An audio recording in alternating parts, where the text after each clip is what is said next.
Hola y bienvenido. Hoy exploraremos un evento histórico clave, la caída del Imperio Romano de Occidente en el año 476. Este acontecimiento suele considerarse el fin de la antigüedad y el inicio de la Edad Media. Pero, ¿fue realmente una caída tan repentina como se suele pensar? ¿Cómo se llegó a esta situación? Viajemos en el tiempo para entender los últimos días de un imperio que alguna vez fue grandioso. Desde el tercer siglo después de Jesucristo, el Imperio Romano había estado atravesando una profunda crisis. Durante siglos, Roma había dominado el mundo mediterráneo, pero varios factores fueron socavando gradualmente su poder. En primer lugar, las crisis económicas y sociales debilitaron el imperio. Mantener grandes ejércitos era costoso, y el gobierno tenía dificultades para recaudar suficientes impuestos. La moneda se devaluó, el comercio decayó y las desigualdades sociales aumentaron. Además, la presión militar no dejaba de crecer. El imperio tuvo que enfrentarse a continuas invasiones de pueblos provenientes de Europa central y oriental, como los godos y los hunos, pero también de los vándalos, originarios de la actual Polonia, que finalmente se establecieron en el norte de África. El otrora poderoso ejército romano dependía cada vez más de mercenarios de origen bárbaro, que en ocasiones se volvían contra Roma. Ante estas dificultades, el emperador Teodosio tomó una decisión drástica en el año 395 después de Jesucristo, dividió el imperio en dos partes, con la esperanza de gestionar mejor las crisis. El Imperio Romano de Oriente, gobernado desde Constantinopla, logró sobrevivir. Sin embargo, el Imperio Romano de Occidente, administrado desde Rávena, pronto se vio desbordado por los acontecimientos.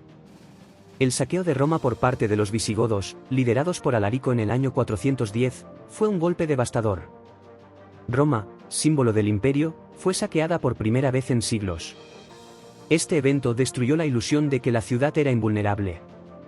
En el año 455, los vándalos, que se habían asentado en el norte de África tras cruzar Europa, invadieron la ciudad y la saquearon nuevamente. A diferencia de los visigodos, que habían negociado con los romanos, los vándalos fueron implacables y destruyeron muchos edificios. En ese momento, el Imperio de Occidente estaba en plena decadencia.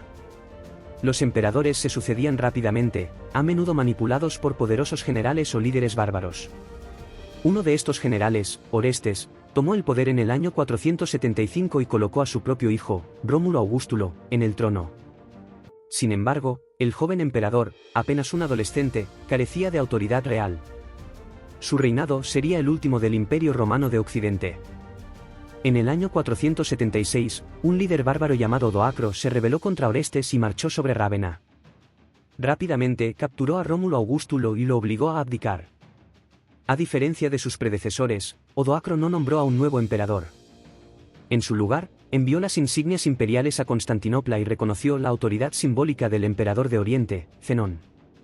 Este fue un punto de inflexión crucial, ya no había emperador romano en Occidente. Odoacro se proclamó rey de Italia y Roma dejó de ser oficialmente el centro de un imperio.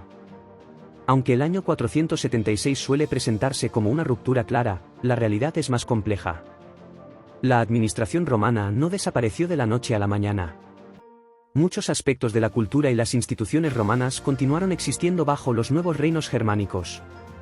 Además, el Imperio Romano de Oriente, que más tarde se conocería como Imperio Bizantino, continuó existiendo durante casi 1000 años más, hasta la caída de Constantinopla en 1453. En Occidente, los antiguos territorios romanos fueron gradualmente absorbidos por los reinos bárbaros emergentes, como los francos, los ostrogodos y los visigodos.